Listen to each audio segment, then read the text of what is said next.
नमस्कार दोस्तों। Iran Israel war के चलते तेल की खपत काफ़ी कम हो चुकी है और खपत कम होने के कारण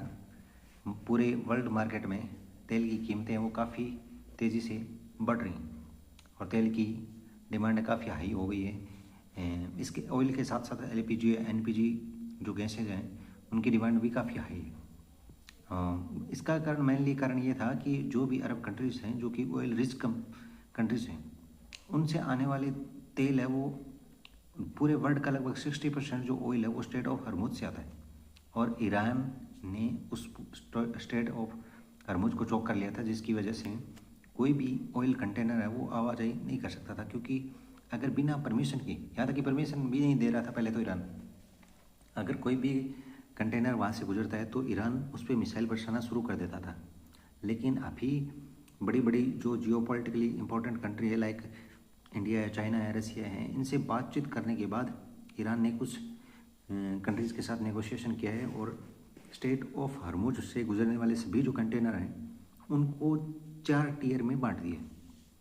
फर्स्ट टियर में उन कंट्रीज़ को शामिल किया कि जो ईरान के मतलब पूरी तरीके से सपोर्ट में खड़े, जैसे कि चाइना और रसिया, दो मेनली कंट्रीज हैं। इन लोगों के जो भी कंटेनर होंगे उनको वो बाईपास कर देगा बिना रोके टोके, विद सपोर्ट अपनी आर्मी के सारे उन्हें स्टेट ऑफ हरमुज को क्रॉस करवाएगा। टियर 2 में उन कंट्रीज़ को शामिल किया गया जो कि जियोपॉलिटिकली काफ़ी इंपॉर्टेंट है,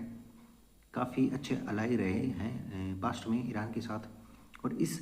वॉर को लेकर वो दोनों तरफ मतलब इक्वल भागीदारी निभा रहे हैं। जहाँ कंडेम करने की बारी आती है वहाँ निंदा भी कर रहे हैं और जहाँ कई जगह वो बिल्कुल चुपचाप भी खड़े हैं, जैसे कि इंडिया। इन सेकंड ईयर में इंडिया सबसे बड़ा नाम है, तो इंडिया के लिए भी कुछ रियायतें हैं कि हाँ, अगर वो परमिशन लेंगी तो उनके कुछ कंटेनर को भेज दिया जाएगा। टियर 3 में उन कंट्रीज़ को शामिल किया गया है जिनके साथ ईरान की डायरेक्ट वॉर है और या जो ईरान के अगेंस्ट में पूरी तरीके से खड़े हुए हैं, या यूएसए के अलाइज हैं,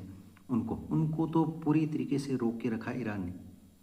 जैसे उनके जहाज़ देखे, उनके कंटेनर देखे, उन पर डायरेक्ट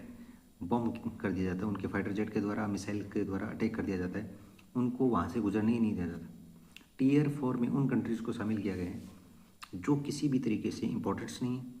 बिल्कुल जीरो इन्फ्लुएंस रखते हैं वर्ल्ड इकॉनमी में, पूरी पॉलिटिकल